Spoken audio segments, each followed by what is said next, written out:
Hey friends, it's John. You're on the JRB Tree Climbing Channel. If you've got a copy of Ashley's Book of Knots and you go to chapter 24 for ring hitches, you'll find one of the three places where Sir Ashley referred to this, the halter hitch. It's known, as the name would imply, in that a halter is the piece of headgear that adorns a horse. This is how we generally tie a horse to a rail. It's a quick release knot and it's optionally lockable. Right now I can't release it, and now I can. Very easy to tie, and it's very closely related to the single overhand noose knot. In fact, it is a single overhand noose knot, only that the end is slipped. What do I mean? I just retied it, and if I pull the end here, it will disappear. If I would have pulled this through, I've got myself a single overhand noose knot, and that can bind up and be kind of difficult to remove. But when it's slipped, it's easy to remove. We generally don't give it an excessive load, and we generally don't use it for life safety applications. Let's get in tight and see how to tie it. I'm going to start by passing the working end over the host such that it's behind.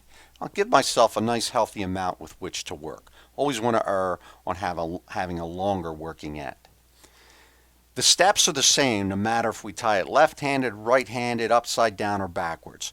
And we might find ourselves doing any of those. So remember the steps this way.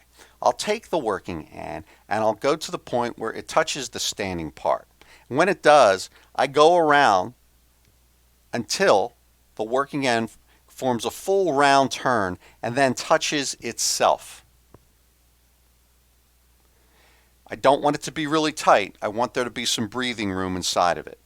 And at that point, I take the working end and I form a bite and force it through. Force it through.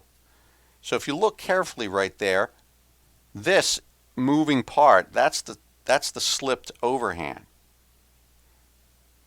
And I simply give that a tug and pull it onto the host. I'll do it again. And this time, instead of starting from right to left, I'll go from left to right. But it's the same deal, same set of instructions. I go around 360 degrees until it touches itself. And at that juncture, make sure you can see, at that juncture where it touches itself back here, I force a bite down through. We tie it nice and loose, and as soon as we get that bite through, we give that a tug and bring it in. Now, if we want to lock this from unintentional release, we simply take, I'll make that fairly small, and we take the working end, the release end, and we'll put it through that loop. And I can snug it if I want to, and that's a pretty stable configuration. When I want to untie it, simply bring that back through and give it a tug. Here I've got a rappel ring. Let's tie this 8mm rope to the rappel ring. It's very simple, and in fact I can do it with one hand. I'll take a bit of rope up, go down through the top down or bottom up. I think I prefer bottom up. And I simply go around 360 degrees until the line working end touches itself. Make sure you can see that. And then take the working end and bring it through. Tied this one a little bit compact just so I could keep you in view. Let's do it again. And it would not be a crime if I decided to add a round turn around the host. What if I wanted a little bit more stability, a little bit more strength? If I go around the host twice, well, this would be a halter hitch as well. It's just that I've added a round turn.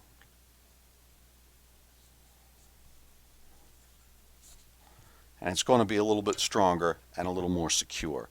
And of course, I can lock it. This is an Arborist Throwball, and this is a piece of Throwline. Let's form a halter hitch.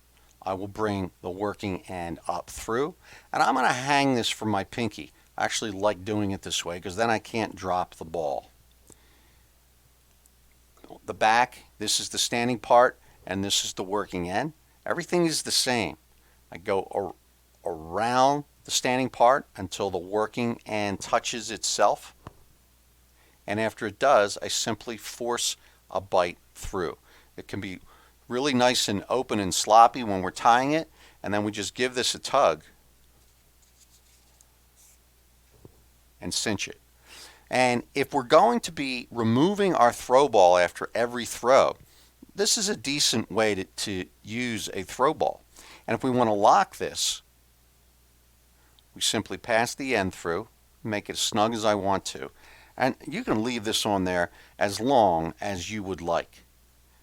When it's cold, really cold, you might need to do this with gloves on. I generally try to avoid this kind of thing, but look, I can do so. I can pass this through. I'll do it the same way with this tied or suspended from my pinky. And yeah, it's going to be a little clumsy, and I've only done this a few times, but I can successfully tie a halter hitch even with thick leather gloves on.